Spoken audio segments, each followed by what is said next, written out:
Sadashiva Samarambam Shankaracharya Madhyamam Asmadacharya Paryantam Vande Guru Paramparam Ishvaro Guratmeti Murti Veda Vibhagine Yomavta Vyapta Dehaya Dakshinamurtaye Namaha Sava Vedanta Sedanta Gocharam Tamagocharam Govindam Paramanandam Satiguru Pranatoshmaham Om Shanti Shanti Shanti Om. So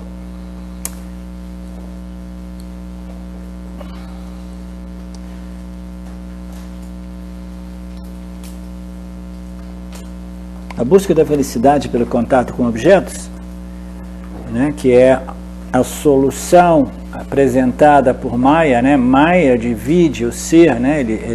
Ele faz com que o ser não dual apareça em dualidade, né? O sujeito e os objetos, e propõe que a solução dessa aflição, né? Essa condição de aflição do jiva humana que se sente inseguro, insuficiente, inadequado, etc., seja resolvida através da aquisição, né? Se diz aquisição? Aquisição dos objetos de desejo, né? Então, essa condição é muito bem definida no capítulo 2 do Gita, é a definição psicológica daquilo que a gente chama samsara. Samsara é uma condição psicológica baseada na ideia de que a realidade é dualidade e que a única solução aqui é correr atrás para obter ou evitar objetos segundo as minhas vassas, né? O que eu desejo obter e o que eu desejo evitar. Então a vida nada mais é do que esse corre-corre. Eu corro para ver, eu corro para evitar, e no final das contas a gente não encontra essa solução, porque ela não produz uma solução dessa condição humana, né? Essa condição existencial humana, né? De inadequação, insuficiência, insegurança, etc. Então, essa busca da felicidade através do contato com objetos é o que nós chamamos de samsara. Ela é causada pela ignorância, a gente já sabe disso, né? Esse corre-corre para ver, esse corre-corre para evitar é o produto da ignorância. E no Vedanta, quando a gente fala sobre ignorância, a gente não se refere à ignorância sobre química, matemática, ou ciência, ou engenharia, ou etc, etc, entendeu? A gente se refere à ignorância espiritual. A ignorância espiritual é a causa, entendeu? Da crença de que a solução aqui, né, da nossa problemática existencial,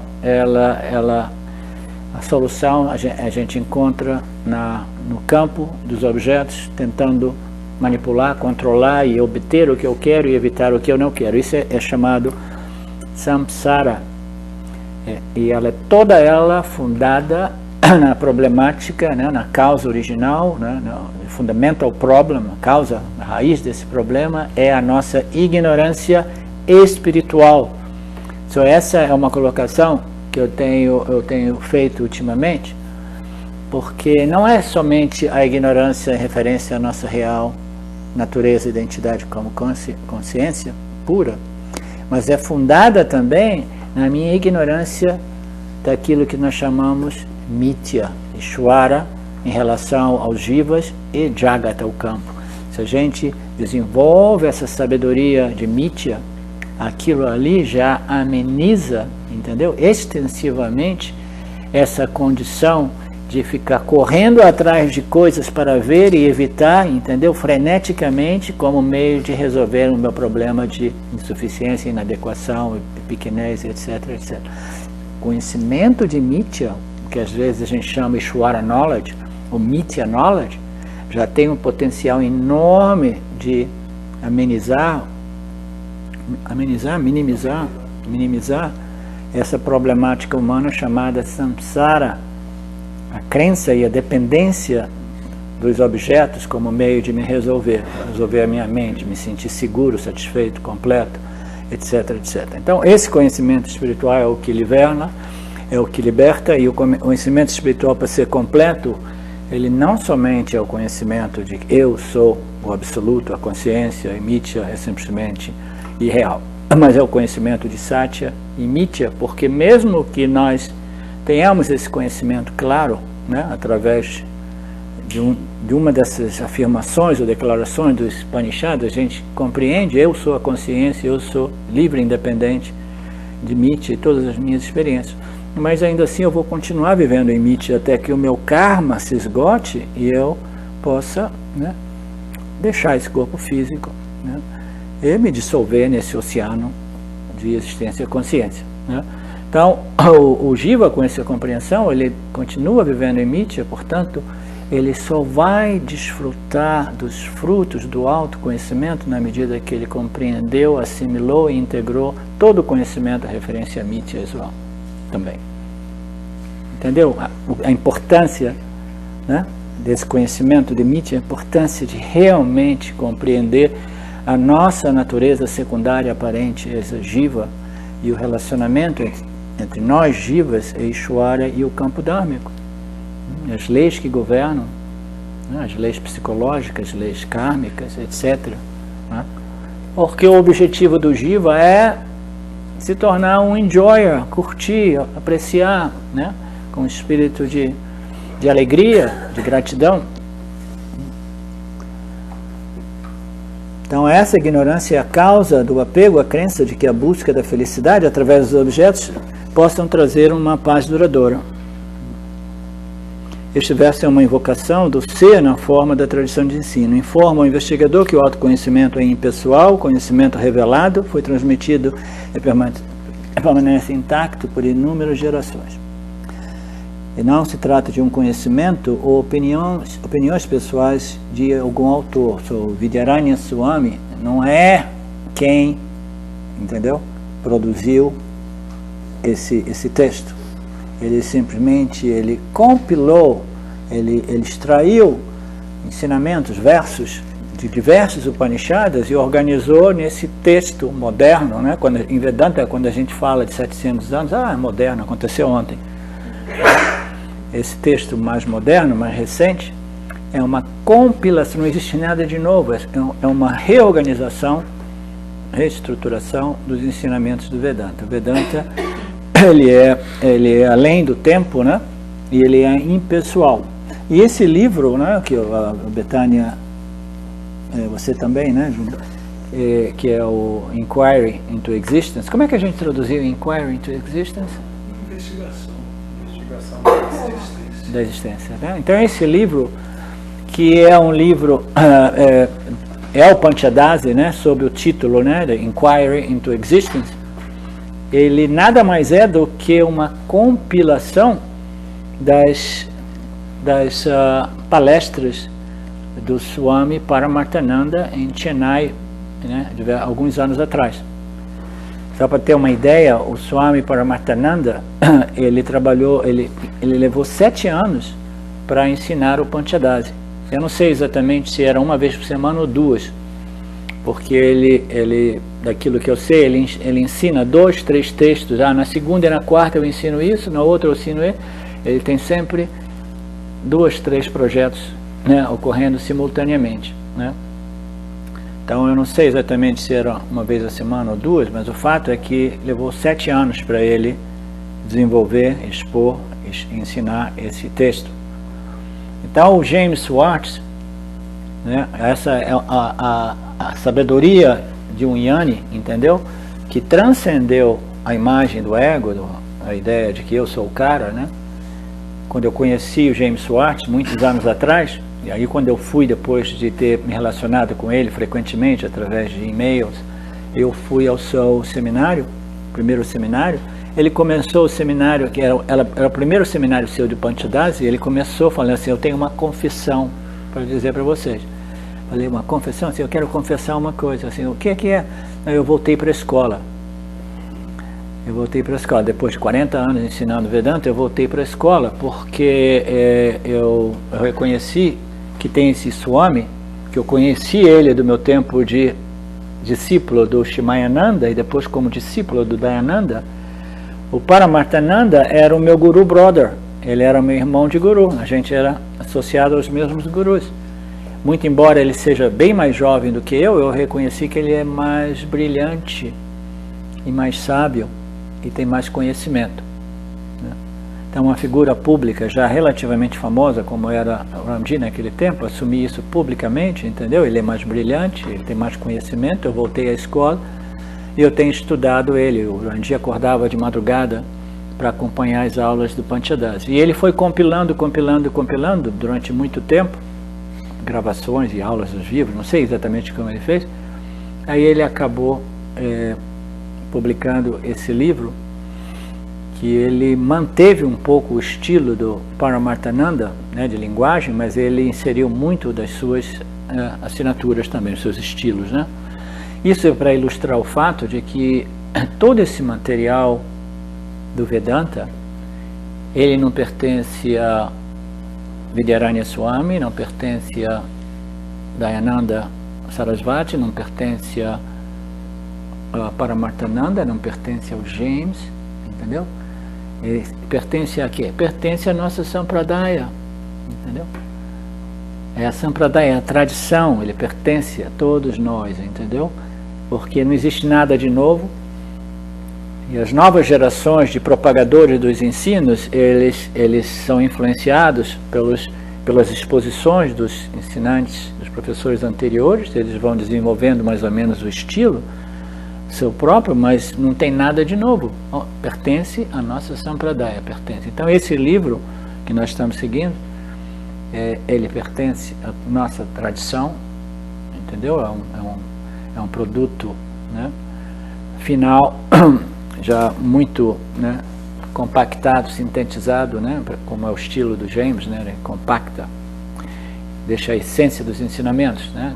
Isso aqui, a gente fosse elaborar, se eu fizesse um trabalho como eu fiz nos últimos meses do Gita, de ouvir todas as exposições do Paramartananda, aí esse livro aqui, e depois começar, eu vou ouvindo e depois eu vou reescrevendo os comentários, ou adicionando, esse livro de 300 páginas se tornaria de 1.500 páginas, porque o Paramartananda, ele vai realmente desmiuçando tudo, exemplificando, então aqui está mais compactado, né?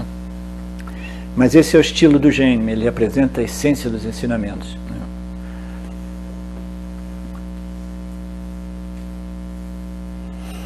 Existe uma metáfora que diz que samsara é tal qual as mandíbulas de um crocodilo, de um crocodilo, né? So, o que é a característica de uma mandíbulas de um crocodilo? É a força que ela tem na mandíbula, entendeu? A força e a aderência, né, aos objetos devido aos seus dentes pontudos, né? Ele tem uma força incrível e tem uma aderência incrível, né?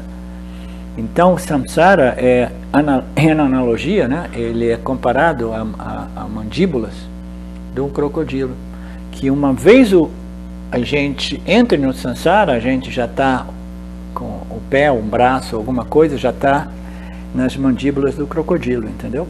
E o crocodilo, ele vai consumindo o sansari, e o sansari, ele vai sendo consumido sob a impressão de que ele está vivendo a sua vida livremente. Ele não se dá conta que ele já está na mandíbula do crocodilo, entendeu? E o crocodilo vai... E dizem que uma vez essa mandíbula do crocodilo tenha, né, uma presa forte, né, no sansari, no jiva, escapar dessa mandíbula é uma tarefa muito difícil, muito difícil, muito impossível. O Swami Paramartananda contou uma história que ele disse que tinha um barco, né, no riozinho lá na Índia, um rio cheio de crocodilos, e tinha uma família, etc. E a criança, ela deu uma vacilada, deixou o braço fora, o crocodilo pegou o braço da criança. Aí os pais seguraram os outros braços e as pernas da criança, né? Então o crocodilo quer a criança e os pais querem as crianças de volta, a criança está chorando lá, entendeu? Aí o cara que dirige o barco, Ele falou para os pais, olha, se vocês... Não tem jeito, entendeu? Ele já está na boca do crocodilo, o crocodilo jamais vai deixar, entendeu? Não é a natureza do crocodilo abandonar, deixar, né? Então, a única solução aqui é deixar o crocodilo levar essa criança, senão ele vai virar o barco e outros crocodilos vão comer a todos nós, entendeu? Aí eles disseram que os pais tiveram que deixar tal a força do samsara, né? Essa condição psicológica que consome a nossa inteira energia vital, né? Através dessa crença errônea de que eu sou pequeno, incompleto, inadequado, insuficiente, cheio de problemas e limitações, e eu preciso de provar, eu preciso de me completar, eu preciso de me validar através do corre-corre da vida. Isso é samsara. E sair dessa condição de samsara é um projeto de vida que requer muita coragem, muita dedicação, muito esforço intelectual, entendeu? Porque as mandíbulas do samsara, elas são poderosas, né? Essa é uma analogia legal.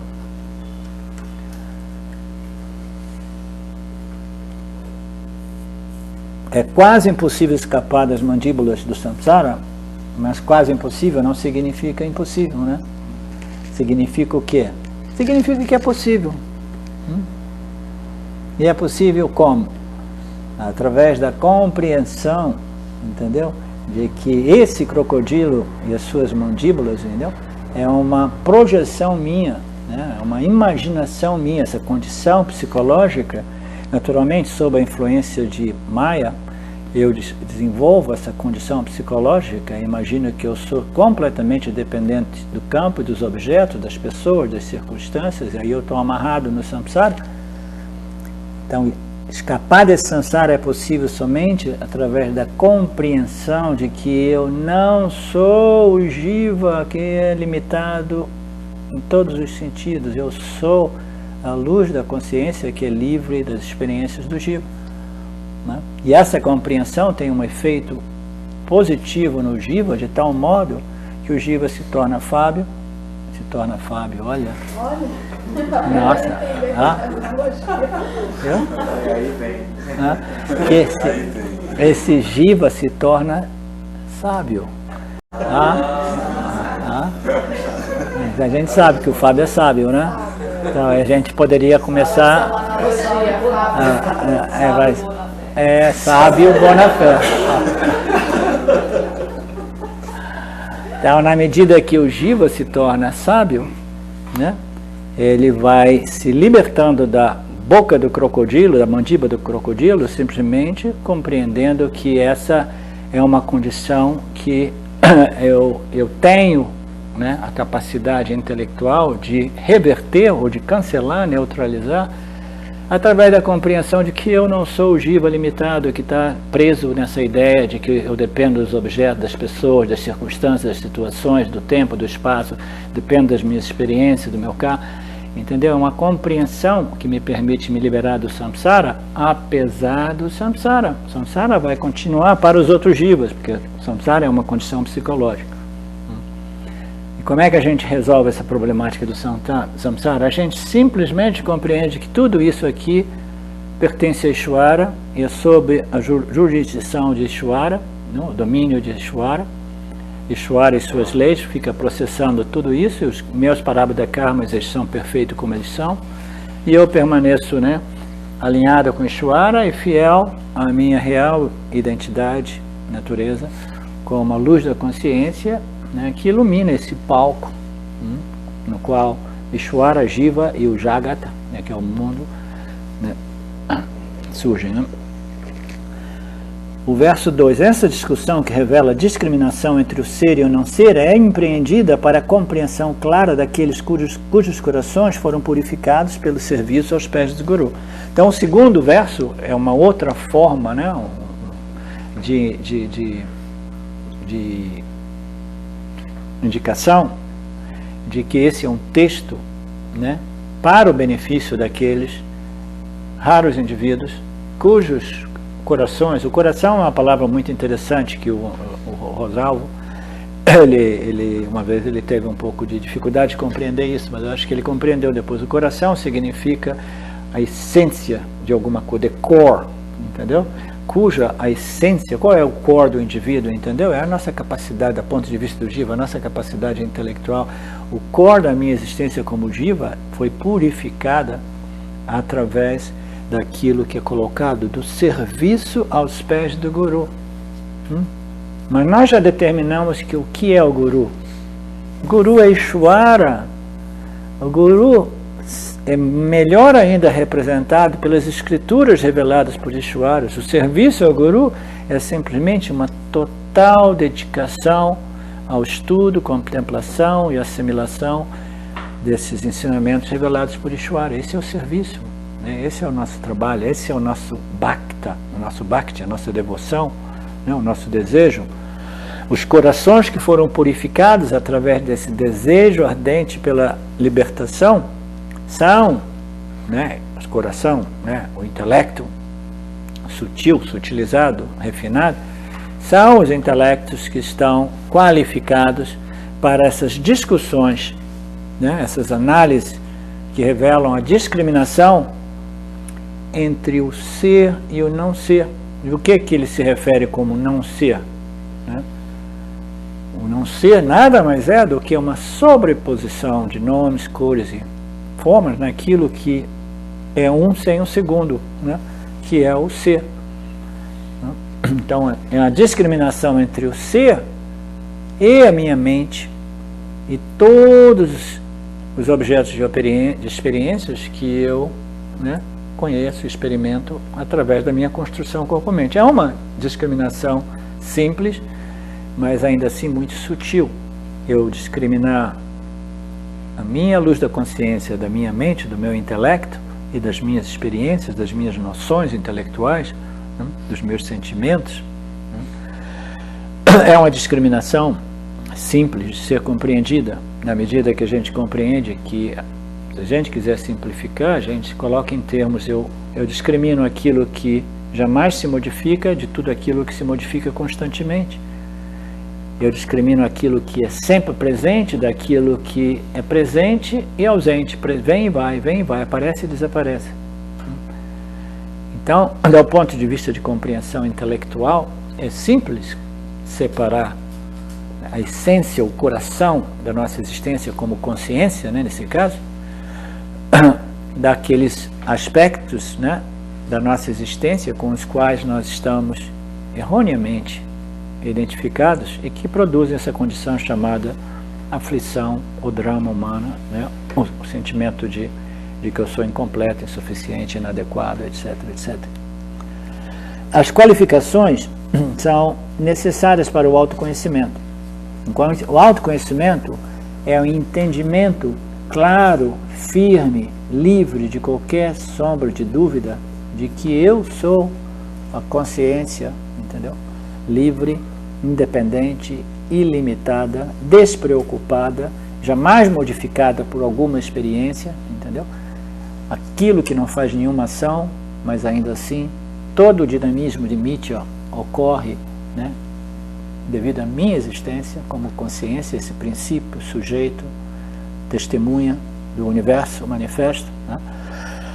Então as qualificações são necessárias para o conhecimento, o entendimento claro, firme, né? Muito bem assimilado, internalizado, integrado e vivido, né, da minha real natureza, né? E aqui foi colocado as qualificações são baseadas em algumas compreensões intelectuais, a número 1 sendo a compreensão de que a felicidade que buscamos não é encontrada em objetos. Esse é o conhecimento, esse é o ensinamento mais básico do Vedanta. E esse é um conhecimento que já 99% das pessoas no mundo espiritual, elas se sentem já, como se diz? Atraídas, o oposto de atraídas? Repelidas pelo Vedanta. O Alex é um dicionário sofisticado, né? Eu sempre dificuldade quando ele não está no webinars na internet. Então, essa crença de que a felicidade que buscamos existe nos objetos é tão pervasiva, nós acreditamos tanto nisso, que dizer isso para as pessoas pode representar um choque enorme para as pessoas, entendeu?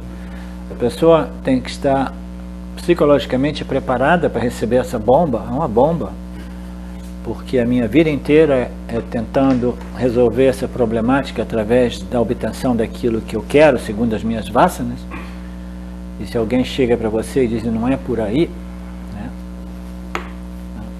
Eu jamais direi isso para o meu filho já tem 38 anos, eu jamais direi isso para o meu filho, porque eu sei que seria devastante para ele. Ele não acreditaria, ele diria que eu estou louco. E se ele começasse a questionar, ele ia passar por um período de muita crise, porque ele tem todo o investimento dele em obter as coisas que possam produzir aquela plenitude, satisfação e felicidade constante, né?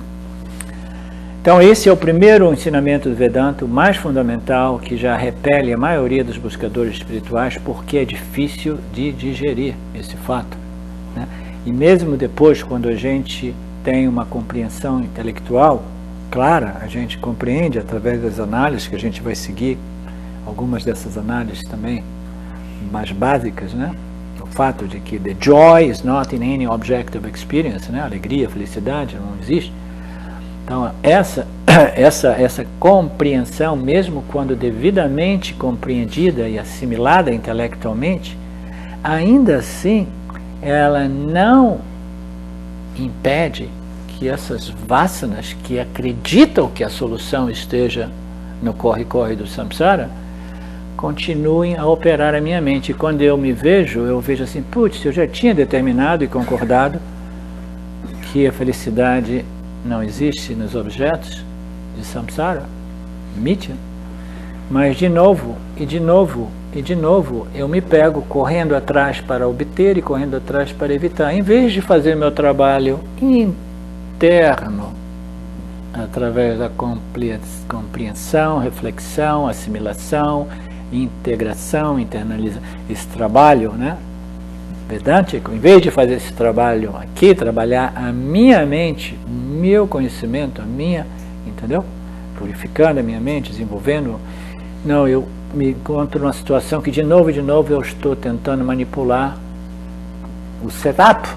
Em inglês a gente diz, o Paramahansa diz, existem duas possibilidades de a gente se tornar um enjoyer, um curtidor, né? Uma pessoa feliz, vivendo como samsara, né? Como samsara existe uma possibilidade, que é controlar e manipular o setup.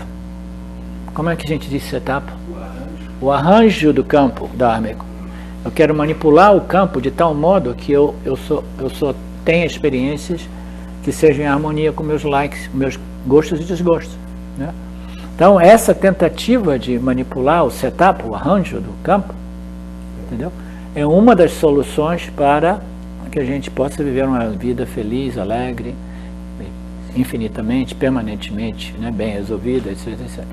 Mas como, né, os vedantinos, né, os seres espirituais com mais mérito karmas, chegam em contato, são expostos a ensinamentos e determinam e aceitam, seguem a lógica e compreendem que não existe nada aqui que realmente, inerentemente, possua essa felicidade permanente, né? Então ele abandona a ideia de manipular e controlar o setup, o arranjo, e começa a trabalhar no seu mindset. Em vez de tentar controlar o setup, ele simplesmente faz o trabalho interior de reorganizar o seu mindset, alinhando, né, os seus pensamentos, as suas noções, as suas ideias, as suas interpretações com os ensinamentos de Ishvara, esse conhecimento espiritual, conhecimento puro, não pervertido, deturpado, etc. Os conhecimentos védicos, né? Então eu vou trabalhar no meu setup porque eu compreendi que, no meu mindset, porque eu compreendi que controlar o setup eu não tenho nenhuma possibilidade, porque o Será pertence a Ishvara, a totalidade de fatores, né, que se modificam constantemente, tudo impactando todo o resto, e nossa capacidade de controle é mínima. A gente pode influenciar um pouco através das nossas ações, mas os resultados a gente não tem controle. Então nós queremos trabalhar, né, o nosso conhecimento, porque a gente sabe que não existe solução aqui, existe solução através do conhecimento. Então a felicidade que buscamos não é encontrada em objetos. Good, bingo, ok, primeira qualificação, todo mundo aqui é de acordo, ninguém está correndo mais atrás de objetos, ótimo.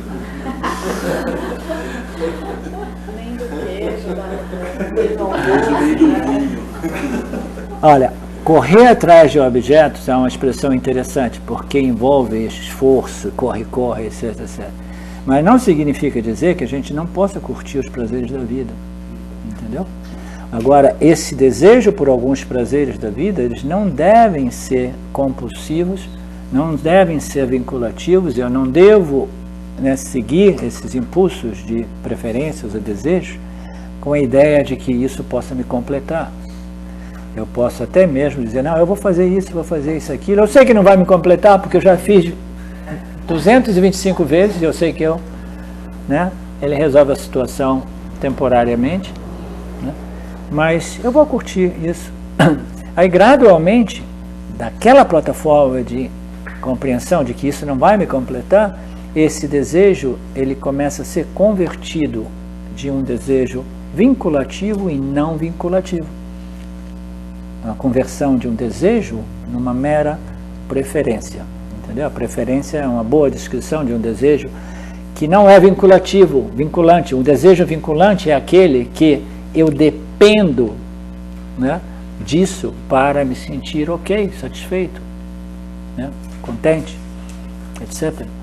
Então eu sou dependente, né, de alguma coisa aqui. Então esse desejo é um desejo binding, é um desejo que eu dependo, eu sou escravo desse desejo, né?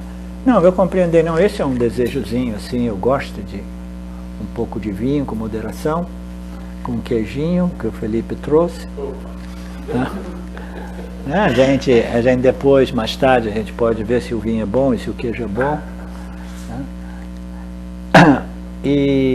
Mas se eu chegar tarde e aquelas pessoas mais gulosas já comeram o queijo inteiro, entendeu? Eu não vou ficar triste, desapontado, deprimido. Putz, eu tinha esse desejo vinculativo e agora o queijo especial que veio lá da terra do Felipe, entendeu? Não, tudo bem, entendeu? Nenhum problema, eu não dependo. O ponto número 2 é a compreensão de que a vida é um jogo de soma zero. Todo ganho envolve uma perda. Não existe modo de ganhar aqui. Aqui é sempre empate. Você conhece aquela história do empate? É sempre empate. A gente ganha, ganha, ganha. Para cada ganha tem uma perda, né? A gente não tem saída. Eu posso obter, né, tanta riqueza física, material, né? E quando eu vejo, eu tenho o benefício, né, dessa riqueza física, material, dinheiro, propriedades, patrimônios, etc, etc.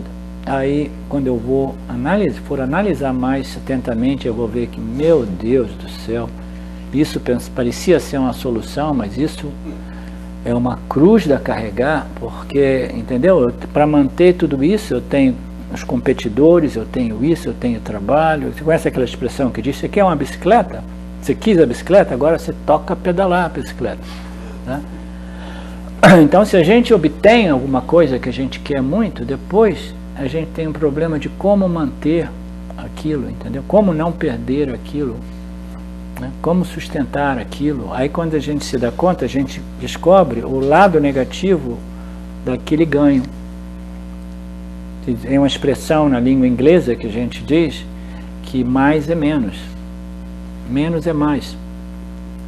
Menos é mais. Quanto menos a gente tem, menos a gente tem a perder, menos a gente tem para manter, menos a gente tem para cuidar, entendeu? A minha vida chegou num ponto, né, por causa desse conhecimento espiritual, né, que eu fui simplificando, e agora os meus pertences se resumem a duas malas, 3 malas no máximo, se eu levar algumas panelas para lá e para cá. Né? Então imagina a liberdade de não precisar de ter, manter, sustentar, preservar, etc, etc. Eu lembro quando cheguei nos Estados Unidos, eu tive pela primeira oportunidade de comprar uma casa classe média boa. Minha mulher, o sonho da vida dela, as mulheres adoram casas, né? Minha esposa, ela falou, a casa dos meus sonhos, uma casa americana, classe média, boazinha, entendeu? Com 3 quartos bons, 2 banheiros, jardim na frente, jardim atrás, isso e aquilo. Eu falei, ótimo, tudo bem, a gente tem um restaurante, a gente vai pagar o financiamento em 30 anos, né? Pertence ao banco, né? Mas ainda assim a gente pode dizer minha casa. Aí a gente foi entrar lá, mas a gente deu azar de comprou num preço de mercado que era no pico, né? Pico market. Aí depois de alguns anos começaram os problemas. Depois de um ano mais ou menos, eu nunca cuidei do jardim, aí começou a vizinhança começou a reclamar. Não pode não, isso aqui é uma classe média boa, a imagem nossa, bem. E não só isso, todas essas ervas daninho, como se diz, os ventos já estão começando a infiltrar o meu jardim, que é perfeito, que é grama pura, entendeu? Eles botam todos aqueles químicos para matar tudo o resto, né? Que depois vai na água, do lençol da água, etc. Eles são obcecados com o jardim deles, né? Aí eu falei assim, putz, grila, agora eu tenho que comprar uma máquina e ficar ali tirando a erva daninha, porque a mão de obra nos Estados Unidos é cara, você tem que fazer tudo. Agora eu tenho que fazer o restaurante, mais ficar aqui limpando o jardim, né? Eu não sabia disso antes, né? Um lado negativo da casa. Aí passaram alguns anos e eu descobri, olha, esse siding, essa parte externa da casa foi feita de um material que é canceroso, né? E que já não pode ser mais usado. Ele precisa ser removido e substituído com materiais que são sanos, né? São proibidos esses materiais. Eu falei, é sim, está esfarelando, isso é cancerígeno, então tem que fazer. Então quanto que é? Uns $12 mil. Eu sei, what? Mudar as paredes externas de toda a casa. Aí passaram outros anos, alguém me disse, olha, o seu teto está precisando ser substituído. Aí de novo, thousands and thousands of dollars para refazer um teto, entendeu? Aí quando você vê, você tem um abacaxi na mão, e um abacaxi sem solução, sabe por quê? Porque quando eu vi que eu tinha entrado numa fria, eu falei assim, vou vender. Quando eu tentei vender, eu não conseguia sair do jogo, porque eu vendia por um preço 30% mais baixo do preço de mercado, e eu tinha que tirar do meu bolso para pagar o banco, entendeu? Porque se eu peguei 300 mil emprestado e a casa agora vale 200, eu tenho que pegar, arrumar 100 e para pagar, para me livrar do abacaxi. Então eu tive que ficar naquela história do abacaxi até esperar um mercado mais ou menos, depois de 10 anos, compatível, que me permitiu sair da casa sem dívida. Mas eu perdi tanto dinheiro que eu botei na casa para ficar melhorando e cuidando dela, entendeu? Eu perdi uma fortuna naquela casa, perdi mais de $100 mil naquela casa, entendeu? Eu fiz as contas depois, se eu tivesse alugado uma casa igual, eu teria pagado o aluguel por 10 anos, na época eu fiz as contas, eu teria tido $150 mil a mais no banco, entendeu? Então tudo na vida tem o seu ganho e sua perda. Quando a gente compreende isso, aí a gente já não é tão mais excitado, entendeu? Pela vida, porque a gente sabe que no final das contas é sempre 0 a 0, é sempre empate, né? Você ganha e perde, a gente vai ganhando conhecimento, a gente vai ganhando, né, realizações, né, conquistas materiais, intelectuais, físicas, prestígio, poder, isso e aquilo. No final das contas é tudo zerado, né? Porque chega a idade avançada, a doença, e a doença conduz a morte, e quando a gente tem que deixar esse mundo, né, deixar esse nascimento, a gente deixa sempre de mãos vazias, a gente perde tudo, né? E as pessoas que estão muito apegadas aos seus objetos, né, elas sofrem terrivelmente devido a esse apego, né, às minhas coisas, né? Minha casa, minha terra, minha família, o meu trabalho, minha empresa, eu e meu, é a causa do sofrimento.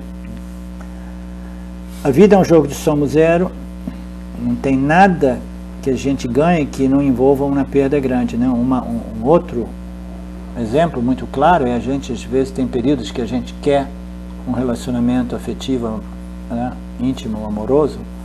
Aí a gente quer, porque a gente quer, a gente começa, né, a projetar, a pensar, aí quando vê a gente começa a mandar as energias para o campo, assim, aí a gente, né, encontra alguém, né, que sintonizado com a energia, quando você vê, você atrai, você, assim, agora eu achei, agora está tudo bem. Aí imediatamente depois você começa a ver o lado negativo daquele ganho, né? E agora? Eu estou curtindo tanta felicidade, tanto prazer, tanta alegria, e aí o primeiro pensamento que chega a qualquer ganho é: e se eu perder? Imediatamente aquele ganho já é um ganho defeituoso, porque o pensamento: e se eu perder? Aí se o cara for ciumento, ele vai dizer assim: putz, a minha mulher está olhando para aquele cara, ele é mais jovem, mais bonito, mais rico, mais brilhante do que eu. Só isso. E agora, entendeu? O meu objeto de felicidade agora vira um inferno, porque todo o tempo eu vou ficar olhando, e ela olhou para o cara de novo, entendeu? Ele disse aquilo, né? A insegurança, o medo de perder, né? Como manter, etc, etc. Sem dizer o problema que vem depois: eu consegui o meu amor da minha vida, isso e aquilo, mas o que eu perco com tudo isso? Liberdade. Perco a liberdade. Né? Por quê? Porque onde existem dois, a gente tem que sempre encontrar um compromisso, né? uma workabilidade, né? Funcionalidade. Eu tenho que abrir mão de mim algumas coisas, o outro deve abrir mão também, de modo que a gente possa encontrar uma funcionalidade em dois. Tem sempre, né? Tem que abrir mão de algumas coisas, né? Vou perdendo a minha liberdade. A pessoa qualificada também tem a capacidade de discriminar o ser dos objetos que aparecem no ser, uma vez que o ser seja conhecido, né? Então, o que significa uma vez que o ser seja conhecido? Uma vez que o ser seja compreendido, né? A gente compreendeu o ser, a consciência, a existência, e a gente sabe que existem dois fatores, né, na nossa experiência humana. Um é o sujeito, que é o ser, a luz que ilumina a mente, e o campo dos objetos. Existe esse ser e existe o campo dos objetos. A discriminação é discriminar o ser de todos os objetos. Então isso nos dá a oportunidade de revisar o conceito do que é o sujeito e o que é o objeto. Então o sujeito é aquele princípio conhecedor, experienciador, esse princípio, esse princípio testemunha, que é uma concessão à ignorância, mas a gente pode colocar como esse princípio, consciência, existência, que testemunha a mente e os objetos que surgem através da mente, né? Isso é o sujeito. A mente é um objeto em relação ao sujeito, que é a consciência. O intelecto também, com suas noções, as suas interpretações, entendeu? As emoções, as memórias, tudo isso aqui são objetos em referência à consciência. Então, o sujeito é esse princípio, consciência, que testemunha tudo aquilo outro a ele mesmo, né? E o que são os sujeitos? É qualquer coisa outra que eu, a luz que ilumina e revela o objeto de experiência. Qualquer objeto de experiência, qualquer experiência ou conhecimento, né, requer esses três princípios: o conhecedor, o conhecimento e o objeto de conhecimento. Essa trinidade, o experienciador, a experiência e o objeto de experiência. Tudo isso depende de um princípio que é o sujeito absoluto. A consciência, através do conhecedor, significando o jiva, a mente do jiva, o processo de conhecimento, e o objeto de conhecimento, essa trindade precisa ser discriminada como objeto, de tal modo que somente a consciência, entendeu, seja discriminada como o único princípio livre e independente de toda e qualquer experiência imítida. Então, essa discriminação entre o sujeito e o objeto é simples quando a gente compreende que o objeto é todo e qualquer objeto / experiência que eu possa perceber, objetivar. Eu gosto de usar essa expressão. Um objeto é tudo aquilo que possa ser objetivado. Aí fala, então é muito fácil. Então, tudo que eu posso objetivar é um objeto, né? Então tá, então eu vou objetivar a minha mão. Eu tenho a capacidade de objetivar a minha mão. Então, a mão é um objeto para mim.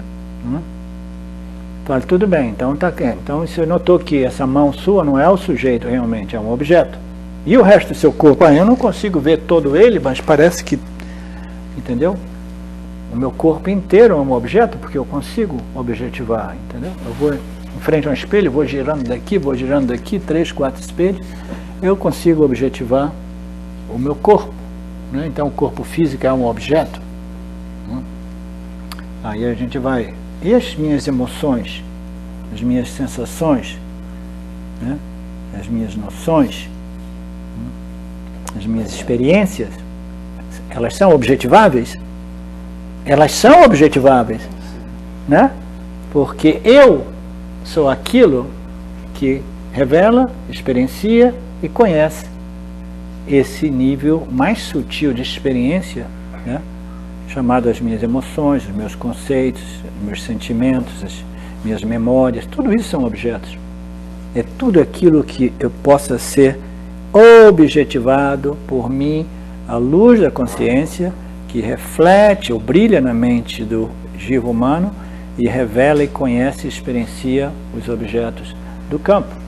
Então, toda e qualquer coisa outra que eu, a luz, é um objeto.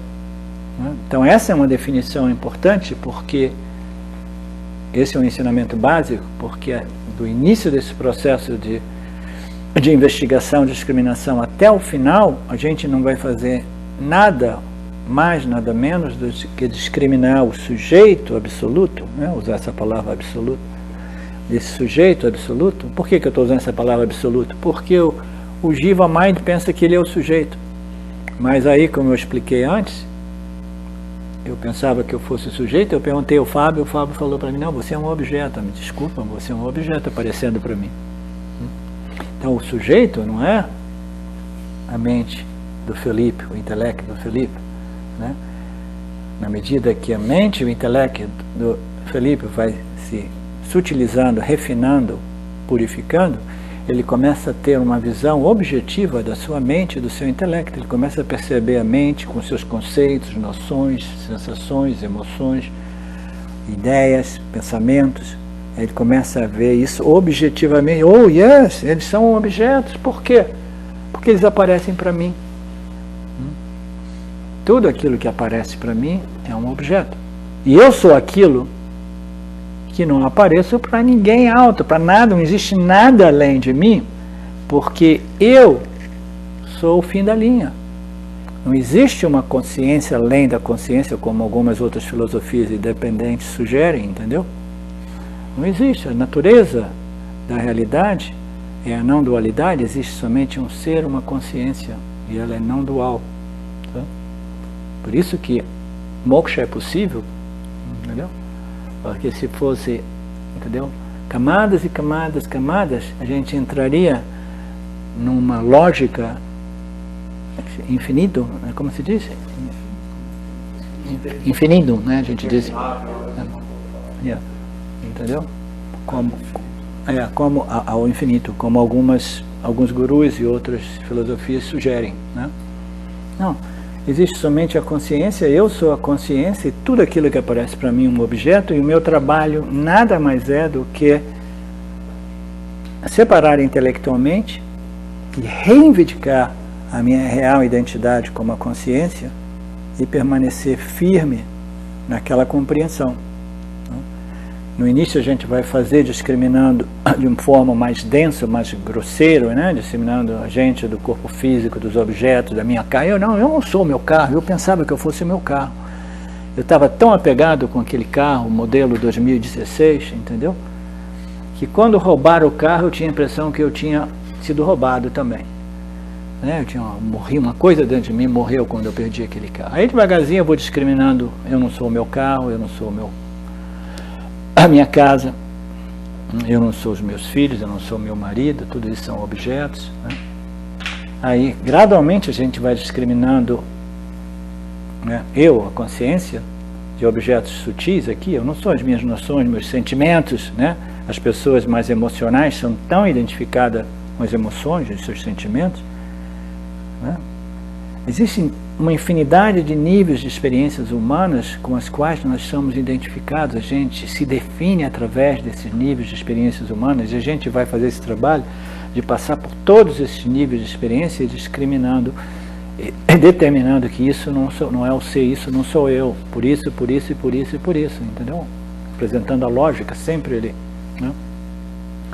Então, na medida que a gente evolui, essa mesma ferramenta chamada Viveka, discriminação, ela vai sendo usada em estágios desse processo ainda mais sutis, entendeu? No final das contas, a gente vai estar discriminando o ser de Sattva Guna.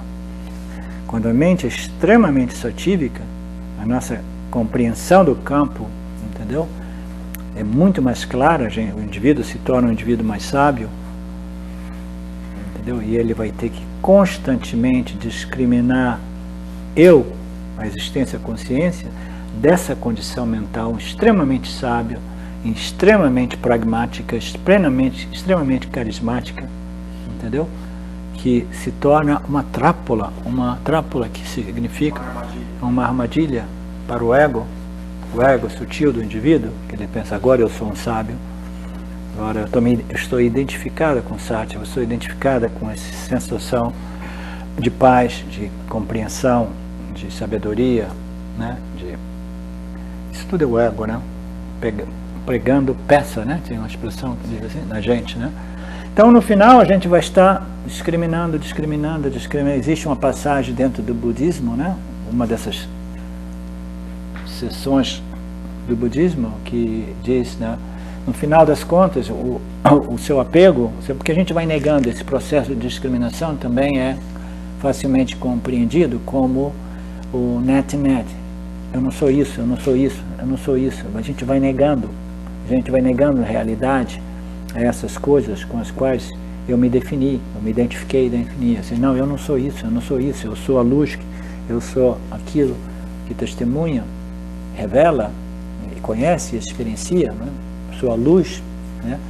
Por trás, além da mente, etc. A gente vai fazendo tudo isso, vai fazendo sempre isso, até que no final das contas, dentro dessa parábola do budismo, ele diz que o último apego que você vai ter é você com seu guru, né? Porque é dentro de uma tradição onde existe um relacionamento de grande apego entre o discípulo e o guru. Aí, nessa parábola, ele diz, no final das contas, o único apego que você... É muito bonito, porque também dentro da nossa tradição, ela pode ser adaptada a isso. O último apego que você tem é o que, para um indivíduo com espírito, um temperamento bhakta, né? É o apego a Ishvara, entendeu? O amor a Ishvara, a devoção a Ishvara, né? Ou a devoção ao guru dentro daquele contexto do budismo, porque o budismo rejeitou Deus. O budismo é a única estrutura religiosa que não inclui Deus, né? Então, no final das contas, a gente vai ter que rejeitar Deus ou rejeitar o guru, no caso do budismo. No final das contas, quando você vê que existe somente você e o seu guru, você retira essa espada. A espada é um símbolo da nossa faculdade discriminativa, entendeu? Retira essa espada e chop off my head, entendeu? Corta a minha cabeça, pá, destrói esse último apego que você tem com o seu guru, ou na linguagem védica, com Ishvara, entendeu?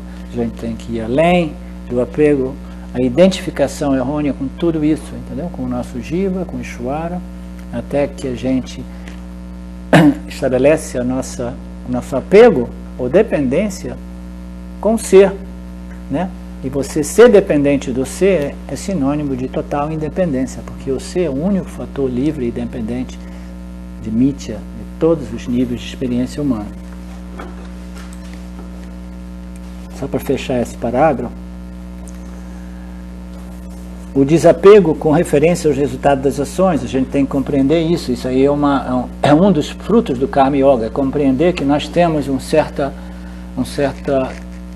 poder, né, capacidade de responder aos estímulos de tal modo que a gente vai influenciar o nosso próprio karma, a gente vai influenciar o resultado dos nosso destino, né? Se eu me comporto bem, se eu sou uma pessoa equilibrada, amorosa, entendeu? Né, que eu experimento, né, empatia, né, generosidade com outros seres, naturalmente eu vou receber mais ou menos um retorno, né? As pessoas vão ser simpáticas, vão ser agradáveis a mim, vão me apreciar, vão me amar, minha autoestima vai melhorando, eu vou me sentindo um jiva mais relaxado, né? Porque a autoestima é importante. Se eu me sinto muito inadequado e insuficiente né, e pequeno, etc., minha mente fica constantemente perturbada. Então tudo isso é parte desse processo de melhoramento do jiva, que é importante. Então, se eu me comporto bem, né, compreendendo que eu ajo em harmonia com o campo, né, em harmonia com os outros seres vivos, e que eu deixo o resultado das ações para o campo, eu recebo tudo como prasad, então naturalmente eu vou desenvolvendo uma vida que é conduzente à minha elevação espiritual, né? Desejo ardente de estar livre de todas as limitações, né? Esse desejo ardente é uma das qualificações, ou a qualificação mais importante, esse desejo ardente pelo autoconhecimento e a libertação. É um desejo de não depender das pessoas, das coisas, das situações, das circunstâncias, entendeu? Dos lugares, de não depender de nada para a minha felicidade, né? É um desejo ardente de encontrar essa felicidade que é livre e independente. Por quê? Porque é uma felicidade que é inerente à minha natureza como consciência e existência. O único fator livre e independente. Então, o desejo ardente por essa libertação desse senso de limitação, o entendimento de que apenas o conhecimento e nenhuma experiência pode me libertar. Todo mundo concorda? Quem que ainda tem dúvidas? Ninguém tem dúvidas? Zé Roberto? Não? Pradipa? Ainda uma outra coisa interessante. Fé nos meios de conhecimentos védicos, até que você obtenha o resultado da análise da sua experiência não examinada.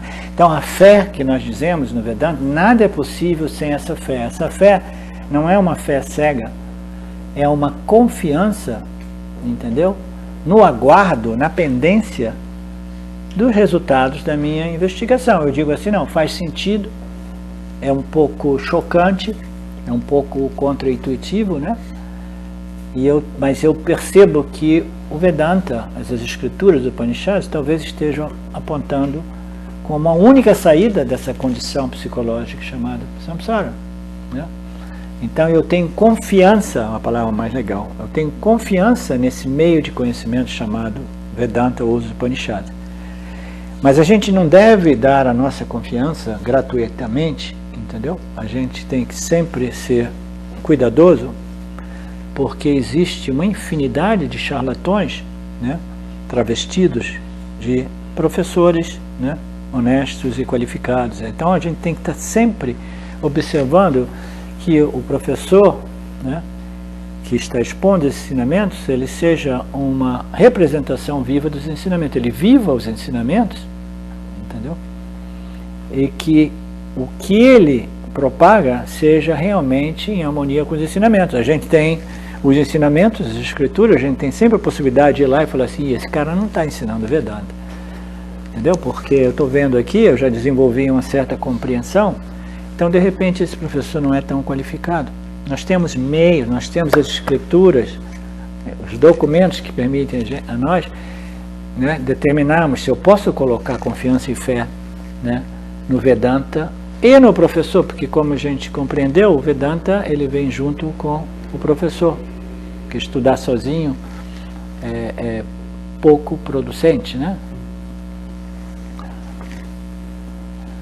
Número 8, o poder de se manter na sua própria natureza e no seu dever, seguir o Dharma, seguir a sua natureza, não ir contra, não tentar ser alguma coisa que você não é, né?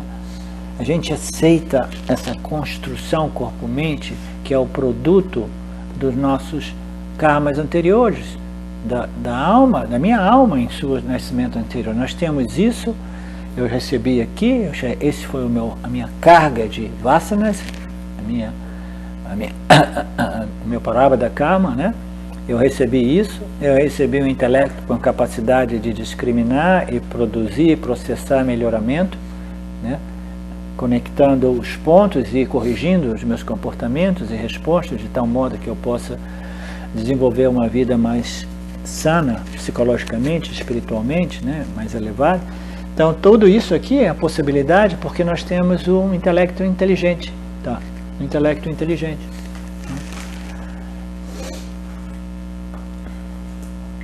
Mas a gente precisa seguir a nossa natureza aceitando o que a vida nos propiciou. Ah, não, mas eu tenho um karma horrível, entendeu? Tanto sofrimento, eu não gosto da minha mãe, não gosto do meu pai, não gosto do meu trabalho, e não quero, tem algum erro aqui, entendeu? Não, a pessoa tem... Hã? A pessoa, não, então eu vou começar a roubar, eu vou virar mais um ladrão no Brasil, né? Vou virar político. Não, a gente aceita o nosso Prarabdha Karma através dessa compreensão de que Ishvara é um sistema, é um computador orgânico, é um vivo, autoconsciente, não encarnado, entendeu? Mas constituído de conhecimento e inteligência pura, que eles nos entrega aquilo que é o nosso karma e a gente precisa viver aquelas experiências e processar melhoramento em todos os níveis, né? No nível emocional, mental, intelectual e espiritual. A gente recebe os nossos Prarabdha Karma sabendo que se veio para mim é porque é meu, então é melhor arregaçar a manga das camisas e começar a trabalhar o meu crescimento espiritual, em vez de ficar reclamando de Ishvara. Você conhece as pessoas que reclamam de Ishvara o tempo todo? São as pessoas que estão brigando com a vida. Eu não gosto disso, não gosto daquilo, não quero, não, putz, grilo, né? Complainers. Não existe nada pior do que aquelas pessoas reclamonas, a gente diz em português, né? Se você conhece pessoas reclamonas, mantenha uma distância de segurança maior possível. Elas são altamente contagiosas, são mentes negativas que não assumiram nenhuma responsabilidade pelas vidas delas, se colocam numa posição de vitimização e ficam cuspindo na orelha daquelas pessoas que permitem toda essa reclamação, entendeu? Então nós vedantinos, a gente precisa preservar o nosso espaço. Controle da mente através da observação e análise, controle dos sentidos, capacidade de se concentrar em uma ideia, isso tudo são partes das disciplinas da mente, dos órgãos sensoriais, tudo através da Karma Yoga e Upasana Yoga, né? Capacidade de concentração, de foco, de manter a mente firme, né? De tal modo que a gente possa, né, desenvolver a capacidade de seguir o Jnana Yoga, que requer uma mente focada, clara, que possa seguir uma lógica, análise de uma lógica, entendeu? Sem ficar pulando de galho em galho, de um pensamento ao outro, sem nenhum foco, né? Então, são qualificações, né, de controle da mente, controle dos pensamentos, controle dos nossos órgãos de recepção sensoriais, os órgãos de ação, né? Capacidade de se concentrar, também outro aspecto, né, de disciplina, a disposição de atravessar de bom grado os pequenos aborrecimentos da vida, né? Significa dizer forbearance em inglês. Em português significa tolerância, a capacidade de, Ishvara mandou diversidade, mandou crise, isso e aquilo. Se eu for uma pessoa fraca, eu vou começar a dar chilique, Quem que dá chilique quando as coisas vão mal? Ninguém. Você dá chilique? Entendeu? Na medida que a gente vai crescendo, a gente vai parando de dar chilique. Eu, quando era muito ignorante, eu era jovem, eu dava chilique e chutava as portas. Uma vez eu machuquei o pé, que ficou inchado mesmo, porque eu chutei uma porta dura. Né? Então a ignorância é capaz de tudo. Né? Om Purnamada Purnamidam Purnamudachyate Purnasya Purnamadaya Purnamevavashishyate. Om Shanti Shanti Shanti. Thank you, Lord. Thank you, everybody.